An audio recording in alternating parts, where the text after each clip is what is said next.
Hoje nós vamos dar mais dois exemplos da complexidade que é o clima do planeta Terra. Em princípio, sempre que houver um fenômeno que mude ou a entrada da radiação solar e ou a temperatura da superfície do planeta, muda o clima. Vulcões. Aqui está a pluma da erupção do vulcão Monte Pinatubo, em junho, dia 15 de junho de 1991, nas Filipinas. É interessante notar que houve um aquecimento entre 1916 e 1945. Aliás, a década que apresentou as maiores temperaturas já registradas, por exemplo, nos Estados Unidos, na Austrália, foi exatamente uma década dentro desse período, a década de 30. E fica muito difícil tentar explicar que esse aquecimento entre 1916 e 1945 tenha sido provocado pela concentração de gás carbônico, né? Porque a atividade de emissão de gás carbônico, as atividades humanas de emissão de gás carbônico eram muito pequenas. E a própria concentração do CO2 estava em torno de 300 partes por milhão. Hoje está em 400, mas naquela época estava em 300. Então, não dá para explicar esse aquecimento global, que foi bastante significativo, como vocês podem ver, com base nesse argumento de que houve o aumento de efeito estufa. Então, o que poderia ter acontecido nesse período? E vocês veem no período subsequente o resfriamento. Então, nesse período, coincide com o Sol ter apresentado a maior atividade no início do século XX. Esse gráfico vocês conhecem bem, é um gráfico do Observatório de Zurique, na Suíça, gráfico de manchas solares. Então, cada ciclo desses aqui sai, o número de manchas sai praticamente de zero, aqui na coluna à esquerda, aqui na vertical, sai praticamente zero, atinge um máximo em cerca de 4 anos e depois leva 7 anos decrescendo para zero novamente. Vocês veem que esses picos são irregulares, a série é desde 1749, mas é notável o aumento da atividade solar, uma vez que um número maior de manchas, nesse caso aqui, passou de 200 manchas em média por dia, atingiu o pico em 1957, 58. É notável o aumento da atividade solar nesse período. Embora não se tenha dados confiáveis, é muito provável também que possa ter havido uma redução na cobertura de nuvens global, uma redução global na cobertura de nuvens, que permitiu maior entrada da radiação solar e aquele aquecimento de 1946, 1916, 1945. Mas tem um outro aspecto também que vale a pena considerar, que aqui está nesse gráfico 400 anos de atividade vulcânica, e tanto Lamb como Mitchell resolveram fazer o que eles chamam de um índice de poeira vulcânica veladora, né? Daquela que realmente reduz a entrada da radiação solar, reduz a transmissividade da atmosfera. E é notável, pode ser coincidência, mas a gente olha aqui, então, desde 1600, e quando chega aqui próximo, em 1915, por aí, a gente nota que praticamente não houve nenhuma grande erupção vulcânica nesse período. Fez com que então, a atmosfera ficasse limpa, mais transparente, e pode ser que esses poucos watts por metro quadrado a mais que chegaram, coincidindo com um período de maior atividade solar registrada nesses últimos 400 anos, pode ter contribuído para aquecer os oceanos, que por sua vez aqueceram a atmosfera. Você nota aqui como exemplo, agora já na era dos satélites, o maior problema dos vulcões, que é o dióxido de enxofre, né? Quando ele é lançado na estratosfera, ele permanece muitas vezes por 2 anos, dependendo da carga de dióxido de enxofre que o vulcão injeta na estratosfera. Esse dióxido de enxofre vai combinar com a umidade atmosférica, a umidade estratosférica, e produzir gotículas de ácido sulfúrico, H2SO4, que são altamente refletoras, aumenta o albedo planetário, ou seja, reflete mais radiação de volta para o espaço e menos entra no planeta. Então, períodos de alta atividade vulcânica vão reduzir a transmissividade da atmosfera, conforme vocês podem ver nesse gráfico do Observatório de Mauna Loa, está disponível na internet, em que na erupção do El Chichón, no México, houve uma redução de praticamente 20%, ou seja, a transmissividade atmosférica caiu de cerca de 93%, normalmente para 80%, né? E logo depois, menos de 10 anos depois, a erupção do Pinatubo trouxe a transmissividade atmosférica para 82%, também mandando muita radiação de volta para o espaço exterior. Então, os períodos em que não existe uma alta frequência de atividade vulcânica, erupções vulcânicas, como foi naquele período de 1915 a 1945, então a atmosfera fica mais transparente, o albedo planetário, a refletividade do planeta Terra é menor e, consequentemente, entra mais radiação solar no sistema e aquece o planeta. Então aqui vocês têm um gráfico do PMSU, do sondador de micro-ondas. Os dados são tratados pela Universidade do Alabama, em Huntsville. E vocês têm um período só como exemplo, entre 1980 e 1995, em que a gente vê claramente a redução da temperatura na baixa troposfera, medida pela unidade de micro-ondas. Aqui chegou embaixo por conta do Laninha, resfriamento do Pacífico em 85, depois um outro resfriamento, um outro Laninha em 89, mas notem que com a erupção do Pinatubo houve uma queda violenta na temperatura média global, medida pelo sensor de micro-ondas, de 0,31 para 0,45 negativos, ou seja, um desvio negativo. Né?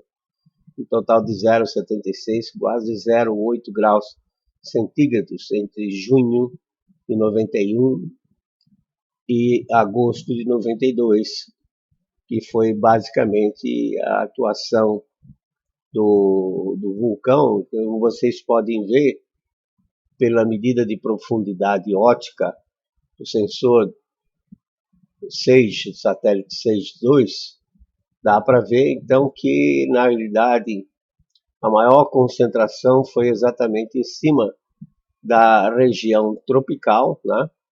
E, em particular, afetou severamente a Amazônia brasileira.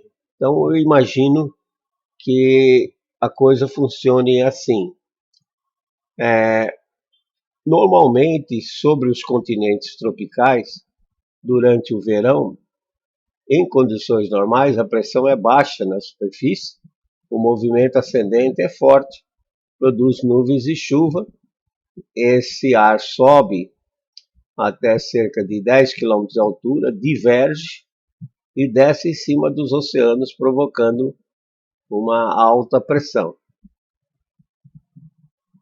No caso da presença de aerossóis vulcânicos, o que acontece é que os aerossóis refletem, então, a radiação solar para fora do planeta.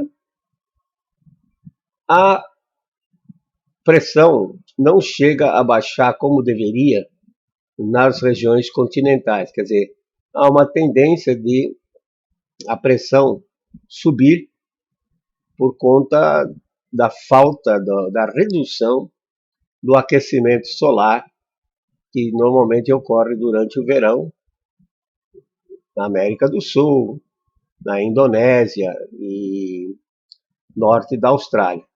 Então, se houver um menor aquecimento devido à redução da radiação solar, a pressão aqui tende a aumentar. E a pressão tende a aumentar lá também.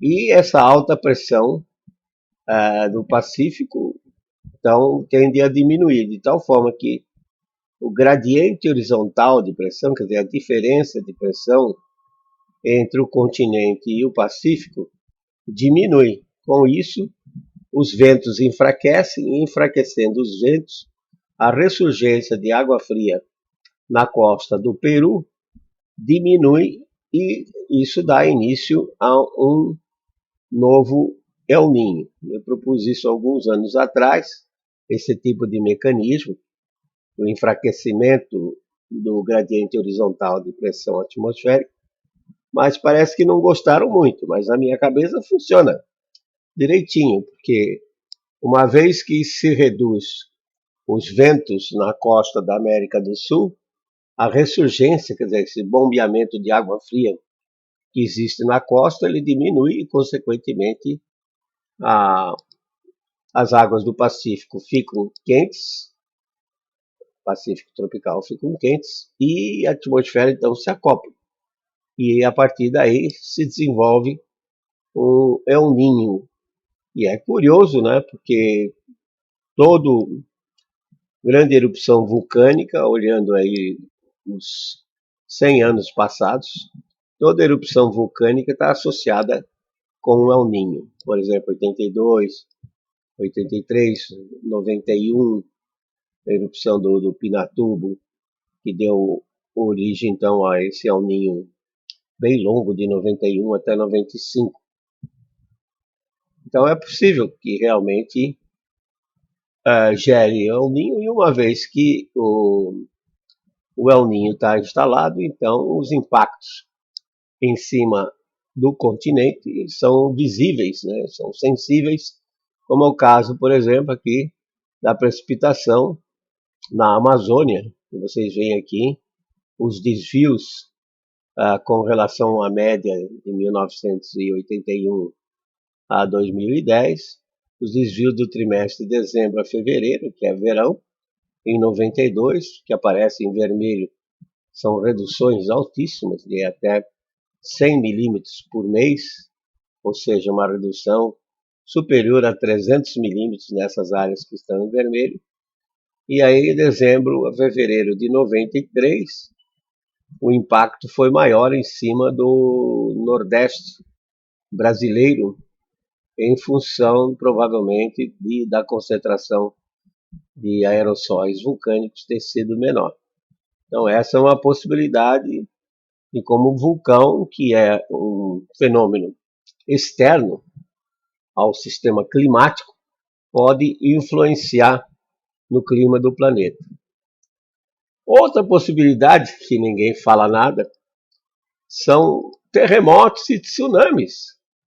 Por quê? Porque os tsunamis eles podem mudar a temperatura da superfície do mar, particularmente do Pacífico, se for um evento de grandes proporções, como é o caso desse tsunami de abril de 1946, que ocorreu nas Ilhas Aleutas, uma ilha chamada Unimak, muito próximo do Alasca.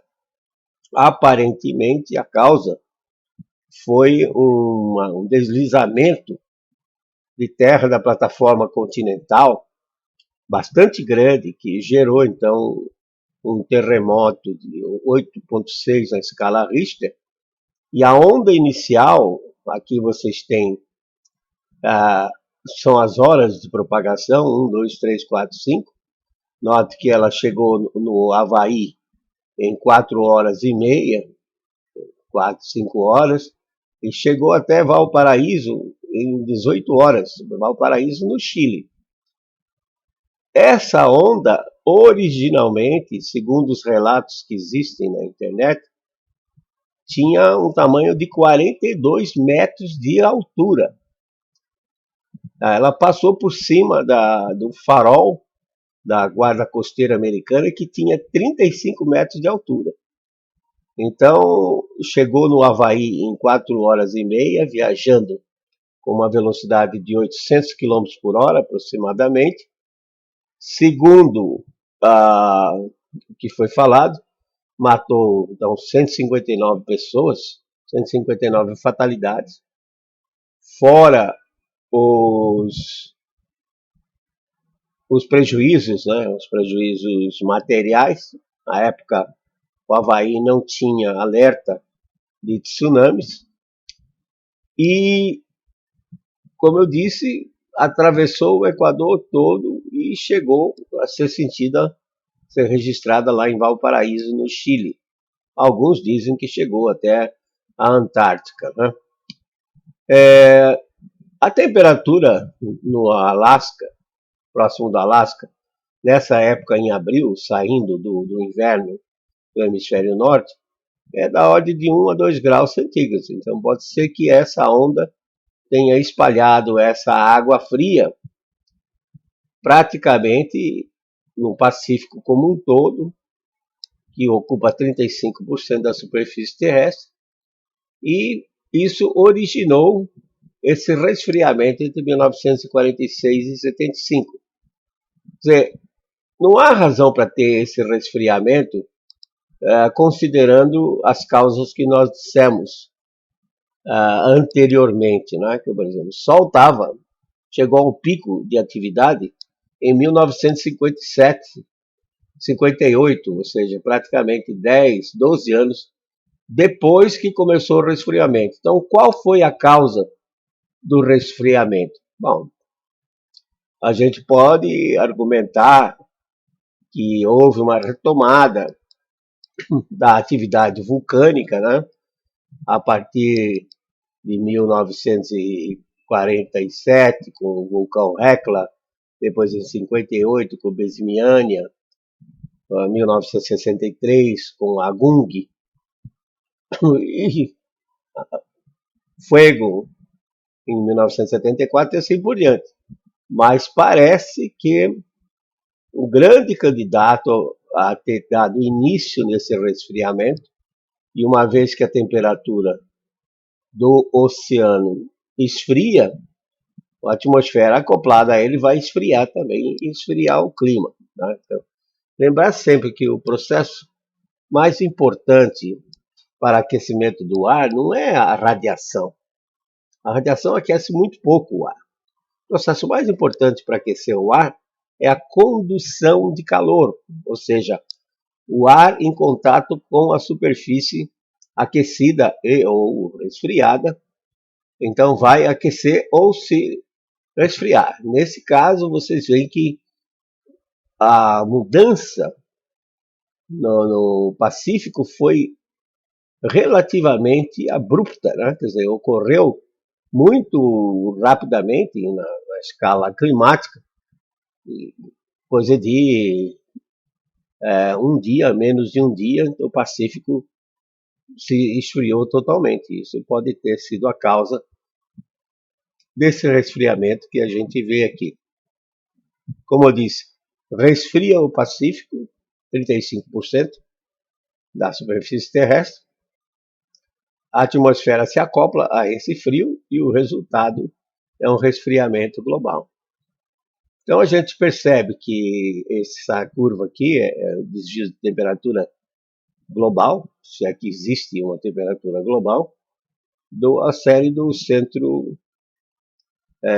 de Clima, Hadley, da Inglaterra. A curva verde é os desvios, mostra então aquele aquecimento 1916 a 45, mostra o resfriamento de 46 a 75, que já comentamos, e agora, de repente, ocorre um novo salto climático na temperatura a partir de 76, e passou então a haver um aquecimento dos oceanos e, consequentemente, nova do temperatura média global, até provavelmente 2002, 2003, não se sabe bem ao certo.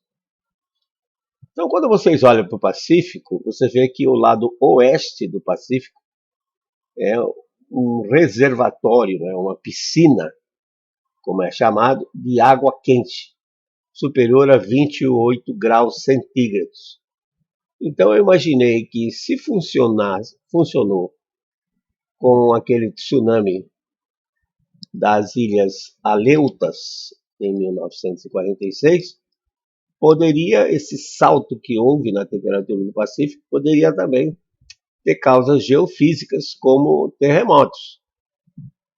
Bom, o que a gente percebe, entre outras coisas, é que houve realmente uma redução na cobertura de nuvens. Aqui na esquerda vocês têm a cobertura de nuvens em percentual. Esse é o projeto internacional de climatologia de nuvens por satélite, o SCIP, e tem dados desde 1983, julho de 1983. Lembrar que os satélites meteorológicos se tornaram operacionais a partir de 1979. Então, os dados do SCIP mostram que houve uma redução de aproximadamente 69% na cobertura de nuvens globais para 64%, quer dizer, 5% de redução até 2000. Aqui está a curva, de novo, dos desvios de temperatura do Centro Hadley, que mostram, então, que, na realidade, com a redução da cobertura de nuvens em 5%, chegou a entrar no pico da redução, mais 4 watts por metro quadrado. Se nós tomarmos, na média do período de 18 anos, 83 a 2000, uma média, digamos, linear, de 2 watts por metro quadrado, então nós estamos falando em 2 watts por metro quadrado a mais, num planeta com 510 milhões de quilômetros quadrados, e cada quilômetro quadrado tem 1 milhão de metros quadrados, durante 18 anos. Tem que calcular o número de segundos em 18 anos e multiplicar tudo isso, e vocês chegam à conclusão que o que entrou de calor, em média, no planeta, durante esse período de redução de 5% da cobertura de nuvens, foi quase 4 vezes 10 elevado a 23 joules ou joules. Então, se eu pegar uma camada de 700 metros de espessura nos oceanos, que cobre 360 milhões de quilômetros quadrados, nós teríamos então aí um volume de água de 2,5 vezes 10 a 17 metros cúbicos, e isso daria um aumento na temperatura dos oceanos de 0,25 graus centígrados. E, de fato, observa-se que os oceanos eles se aqueceram durante esse período. Obviamente, depois de 2000, parece que a cobertura de nuvens ficou estável e a temperatura também, né? Estão chamando isso de hiato, ou seja, esperava-se que a temperatura continuasse a crescer e de repente a temperatura parou. Então, essa redução e o aquecimento dos oceanos pode ter sido uma das causas que levou ao aumento da temperatura naturalmente nesse período de 76 a 2005. Outra possível causa foi a frequência de El Niños fortes, como de 82, 83, de 97 e 98, que ocorreram durante esse período. Mas, como a mudança foi muito rápida, quando a gente analisa os dados de chuva, por exemplo, e temperatura, em qualquer lugar do mundo, a gente percebe que, a partir de 76, houve uma mudança climática. Então eu fui investigar se teria havido grandes terremotos naquela área da piscina de água quente do Pacífico e encontrei isso, olha. Praticamente todo mês, em julho, 3 grandes terremotos. Praticamente todo mês houve terremotos superiores a 7,1 ou a 7,0 na escala Richter. Então, dia 29 de maio, na China, 25 na Indonésia, dia 14 de julho na Indonésia. Esse aqui, terremoto que eu coloquei em vermelho, foi o famoso terremoto de 27, 28, que atingiu a cidade de Tangshan, na China, e que matou mais de meio milhão de chineses, meio milhão de chineses, de acordo com a literatura. Quer dizer, mais de 500 mil chineses morreram porque esse terremoto ele ocorreu às 3 horas da manhã, o horário local, o pessoal estava todo dormindo e praticamente foram esmagados pelo terremoto. Depois, o 27, o 28 também houve um segundo terremoto. Em agosto, dia 16, o terremoto nas Filipinas. E em outubro, 29 de outubro, na Indonésia. Note que são todos terremotos grandes. E então eu imaginei que esses terremotos podem ter provocado ondas internas no Oceano Pacífico, redistribuir o calor daquela região ali da piscina de água quente para todo o Pacífico. E a partir daí a ressurgência de água fria na costa da América do Sul, ela foi inibida e, consequentemente, foi criado um El Niño de 76 a 78.